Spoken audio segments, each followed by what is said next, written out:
रात के तकरीबन 12 बज रहे थे। एक पति पत्नी जो अपने कमरे में सोए हुए थे, तभी अचानक उन्हें लगता है कि कोई व्यक्ति उनके दरवाजा को खटखटा रहा है। उसका पति जिस हालत में था, उसी हालत में वो अपने घर के दरवाजे पे पहुंचता और दरवाजे खोलता। सिर्फ उसके बदन पे मात्र एक अंडरवियर ही था। अब जैसे वो दरवाजा को खोलते हैं तो खोलने के बाद वो देखते हैं कि एक व्यक्ति है जो उसके दरवाजे पे खड़ा है। वो व्यक्ति उससे बोलते हैं कि आज मुझे आपकी पत्नी के साथ संबंध बनाना है, बस मुझे संबंध बनाना है और फिर मैं यहाँ से चला जाऊँगा। अब आम बात है, कोई भी पति अगर सुने कि कोई व्यक्ति उसे कह रहा है कि मुझे आज आपकी पत्नी के साथ संबंध बनाना है, तो गुस्सा उठना लाजिम है। वही बात होता है, उस व्यक्ति को भी इस बातों से गुस्सा उठता है। कोई व्यक्ति उसे ये कह रहा है कि उसको उसके पत्नी के साथ ही संबंध बनाना है। इस बातों को लेकर के उस दोनों व्यक्ति में कहा सुनी होता है। एक की उम्र तकरीबन 42 साल और दूसरा का उम्र मात्र 21 साल। अब इन दोनों में कहा सुनी इतने होते हैं कि एक व्यक्ति डंडा उठाते हैं और डंडा उठाने के बाद एक व्यक्ति के सर पे मार देते हैं और फिर उस व्यक्ति की पत्नी के साथ पूरी रात उस कमरे में वो उसके साथ संबंध बनाते हैं। और जब ये पूरा मामला यहाँ से निकल करके थाना पहुंचा और थाना के माध्यम से जब इंटरनेट और सोशल मीडिया पे पहुंचा, तो जो लोग भी इस पूरा घटनाक्रम के बारे में जान रहे थे, वो सारे लोग हैरान और परेशान हो रहे थे कि आखिर ये कैसे हो सकता है। दरअसल समझते हैं आज की इस पूरी घटनाक्रम को। राधे राधे, नमस्कार, सत श्री अकाल। मैं हूं कोमल यादव। इस कहानी में आगे बढ़ने से पहले आप लोगों से कहना चाहूँगा कि जो लोग भी हमारे चैनल पे नए हैं, अभी तक अगर आपने चैनल को सब्सक्राइब नहीं किया तो चैनल को सब्सक्राइब कर दीजिए और कहानी अगर आपको अच्छा लगे तो लाइक जरूर कर दीजिएगा। तो बढ़ते हैं आज की इस कहानी में। दरअसल ये पूरा मामला है छत्तीसगढ़ का। एक जिला है अंबिकापुर और इसी अंबिकापुर जिला के अंतर्गत एक थाना पड़ता है मणिपुर, और इसी मणिपुर थाना क्षेत्र के अंतर्गत एक जगह दड़ीपाड़ा। समय होता है 4 अगस्त 2023 के दिन के लगभग 6 से 7 बज रहे होंगे सुबह में। तभी एक महिला जो रोती बिलखते हुए मणिपुर थाना पहुंचते और थाना पहुंचने के बाद वो एक सिपाही से पूछते हैं कि साहब मुझे एक एप्लीकेशन देना है, मुझे एक एफआईआर दर्ज करवाना है। और वो रो रही थी, बिलख रही थी। अब सिपाही जब उनसे पूछने का कोशिश करता है तो वो बोलते हैं कि साहब इस थाना के कोतवाल साहब कहाँ हैं। फिर वो सिपाही उस महिला को लेकर के कोतवाल साहब के पास पहुंचते हैं और पहुंचने के बाद वो महिला वहां बैठती है और बैठने के बाद वो महिला रो भी रही थी और पूरा घटनाक्रम के बारे में वो पुलिस को बता भी रही थी। वो बताती है कि साहब एक लड़का जिनका नाम है कार्तिक कोबरा, जिनकी उम्र तकरीबन 21 साल, रात के 12 बजे वो मेरे घर पे आए थे और घर पे आने के बाद वो मेरे पति से बोलते हैं कि आज मुझे तेरे पत्नी के साथ संबंध बनाना और फिर एक बार संबंध बना करके मैं यहाँ से चला जाऊँगा। लेकिन पति ने इसका विरोध किया तो फिर ये दोनों में हाथापाई हुए और फिर वो लड़का एक डंडा उठा करके मेरे पति के सर पे मारा और मारने के बाद फिर वो मुझे डरा करके धमका करके मेरे साथ पूरी रात संबंध बनाते रहा। यहाँ के बगल में पति की लाश पड़ी हुई थी और फिर भी उसने मेरे साथ संबंध बनाया। और जब सुबह वो व्यक्ति मेरे घर से निकला तो फिर मैं किसी तरह थाना पहुंचा। साहब आप एफआईआर दर्ज कर लीजिए और एफआईआर दर्ज करने के बाद उस आरोपी को गिरफ्तार करके कड़े से कड़ी सजा दिलवाइए। अब पुलिस वाले जैसे ही इस पूरा घटनाक्रम के बारे में सुनते हैं, पुलिस वाले भी सोचते हैं कि आखिर एक लड़का किस तरह से इस महिला की पूरी जिंदगी को बर्बाद कर दिया। आखिर एक शादीशुदा महिला जिनके पति के सामने उनके साथ अवैध संबंध के रिश्ते की बात की और फिर उनके साथ अवैध संबंध ही बनाया। पुलिस वाले तुरंत उस महिला को बैठाती है। बैठाने के बाद उसके घर पे पहुंचती है दड़ीपाड़ा, जहां पे वो महिला रह रही थी। वहीं पे एक बगल में निर्माणाधीन मकान था और उसके बगल में एक झोपड़ी, जिस झोपड़ी में वो महिला अपने पति के साथ रहते थे। पुलिस वाले उस झोपड़ी में पहुंचते। झोपड़ी में पहुंचने के बाद पुलिस जब उस महिला के साथ उस महिला के कमरे में पहुंचते हैं तब वहां पे देखते हैं कि एक व्यक्ति जिनका शव पड़ा हुआ है, उनके सर से काफी मात्रा में ही खून बहा हुआ था। यहाँ तक कि समय इतना बीत चुका था कि वो खून मानो जम सा गया था। पुलिस वाले उस शव को देखते हैं और फिर उस शव को अपने कब्जे में लेकर के वहाँ की क्राइम सीन की कुछ फोटो लेते हैं और फोटो लेने के बाद उस शव को पोस्टमार्टम के लिए भेजा जाता। अब इधर सब पोस्टमार्टम के लिए जाता और इधर खोजबीन करने लगता है कि आखिर ये आरोपी कार्तिक कोबरा है कहाँ। पुलिस वहाँ के कुछ उसका जो मुखाबिर था उनको भी कहते हैं आखिर इस व्यक्ति का पता लगाया जाए, ये व्यक्ति है कहाँ और फिर इनकी गिरफ्तारी भी होना चाहिए।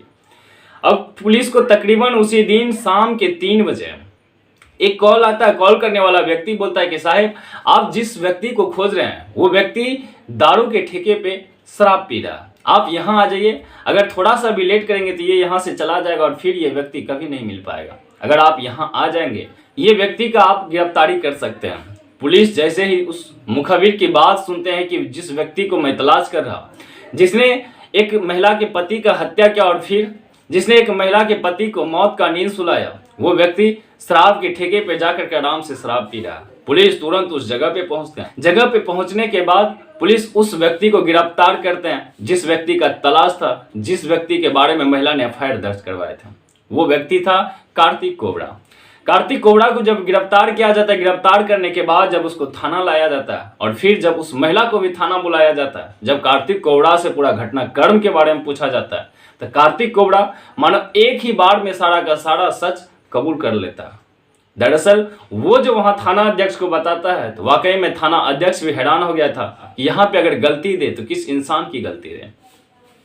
दरअसल वो लड़का बताता है कि साहिब ये महिला जो है, जिनकी उम्र तकरीबन 30 साल, वो लड़का बताता है कि ये महिला साहिब आज से कुछ दिन पहले मेरे साथ रहती थी, मेरे पत्नी के रूप में रहते थे, इनसे मेरे साथ अवैध संबंध भी था, लेकिन आज से लगभग 6 महीना पहले मुझे छोड़ करके एक अन्य व्यक्ति जिनका नाम खुशीलाल था, जिनकी उम्र तकरीबन 42 साल, उनके साथ ये चली आए।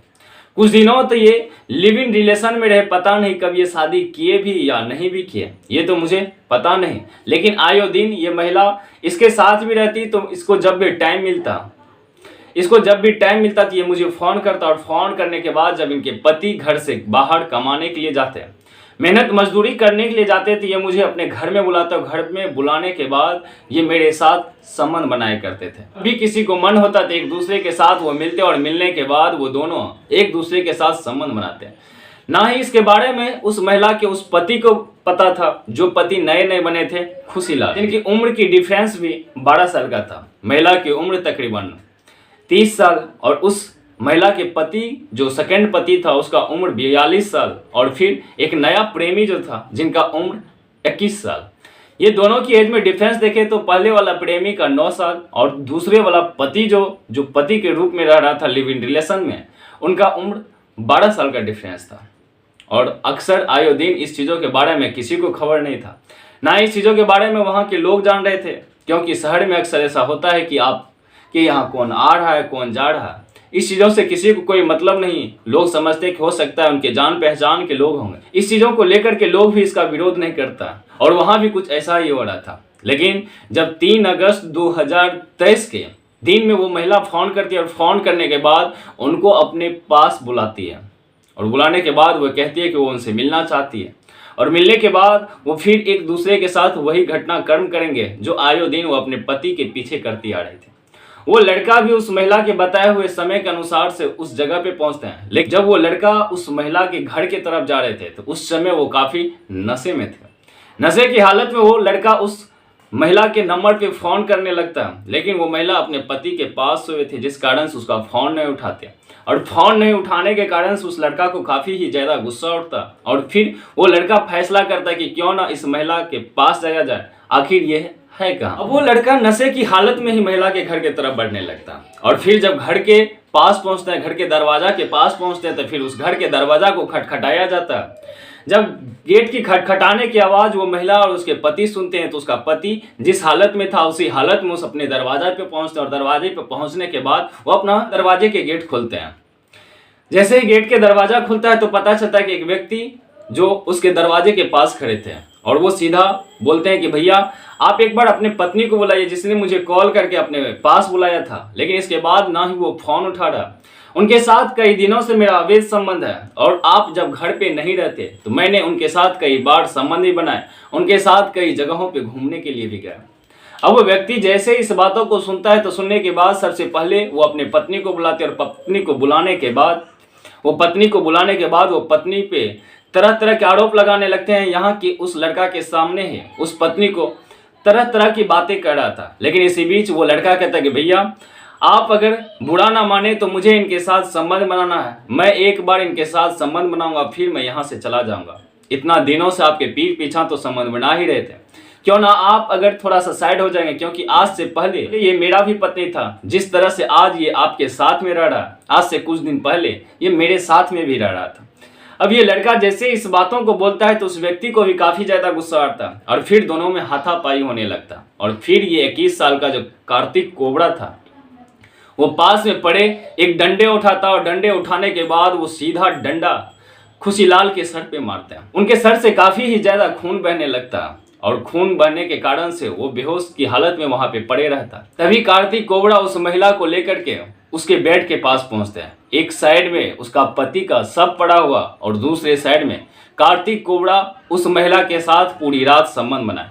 हालांकि जब महिला के साथ वो संबंध बना रहे थे तो महिला ना ही चीखने का कोशिश किया ना ही चिल्लाने का कोशिश किया। अगर वो चीखते चिल्लाते तो शायद वहां के समाज के जो लोग थे वो भी जग जाते, जिस कारण से आरोपी को उसी वक्त धर दबोचा जाता। लेकिन वहां पे उस महिला ने कोई भी एक्शन नहीं लिया। और फिर जब कार्तिक कोबरा पूरी रात नशे की हालत में उस महिला के संबंध बनाए, जब उसका मन भर गया तो फिर वह सुबह जब वहां से निकला, फिर महिला को समझ में आ गया था कि अगर इसके बारे में लोग जानेंगे तो शायद आरोप उसी महिला पे लगेगा, जिस कारण से वो महिला वहां से थाना जाते हैं और फिर ये पूरा घटनाक्रम के बारे में थाना अध्यक्ष को बताते हैं। हालांकि आरोपी पे जो वहां के थाना अध्यक्ष धारा लगाते हैं 302, 376 और 506, ये सब धारा लगा करके उस लड़का को जेल भेजा जा रहा है। हालांकि अभी इसका पूरा मामला कोर्ट में चलेगा और इस लड़का को क्या सजा मिलेगा ये तो कोर्ट ही फैसला करेंगे। लेकिन इस जगह पे आप गलती किनका देंगे? क्या गलती खुशीलाल का था जो उस पहले से शादीशुदा महिला के साथ, पहले से जो किसी और के रिलेशनशिप में रह रहे थे उस महिला के साथ वो फिर से रहने लगा? क्या गलती उस महिला की है जो महिला अपने पति के साथ भी रह रहे थे, जो नया प्रेमी था उसके साथ भी रह रहे थे, लेकिन फिर भी वो अपना पुराने प्रेमी को मिलने के लिए घर पे बुलाया? क्या गलती यहाँ पे कार्तिक कोबरा का देंगे जो अपने प्रेमिका से मिलने के लिए उनके पति के सामने में ही ये सारे बात का डिमांड कर दिया? आपका जो भी राय है ये कमेंट बॉक्स में जरूर बताइएगा। हालांकि इस तरह की कहानी अगर सामने में निकल करके आता तो वाकई में लोगों को परेशान करके रख देता है। आपको भी लगता होगा कि इंसानियत इतनी भी गिर सकती है जो हवस की भूख मिटाने के लिए एक लोग दूसरे लोग का कत्ल करने से भी पीछा नहीं हटता। भाई साहब, ये हमारी उम्र जो है जिसमें आप प्यार बांटिए, क्योंकि तकरीबन अगर कोई इंसान 60 से 70 साल जीता है जिनमें आधी उम्र तो उनका सोने में ही व्यतीत हो जाता और कुछ ही ऐसा उम्र होता जिनमें वो अपने पत्नी या अपने प्रेमिका के साथ संबंध बनाते हैं। लेकिन इस तरह की हवस के कारण से अगर किसी की जान चले जाए, वाकई में ये हैरान करने वाली बात होती है। कि आज की कहानी यहीं खत्म होता है, लेकिन इस कहानी का जो भी राय होगा कमेंट बॉक्स में आप जरूर बताइएगा। तब तक आप खुश रहिए, आप अपना परिवार का ध्यान रखिए।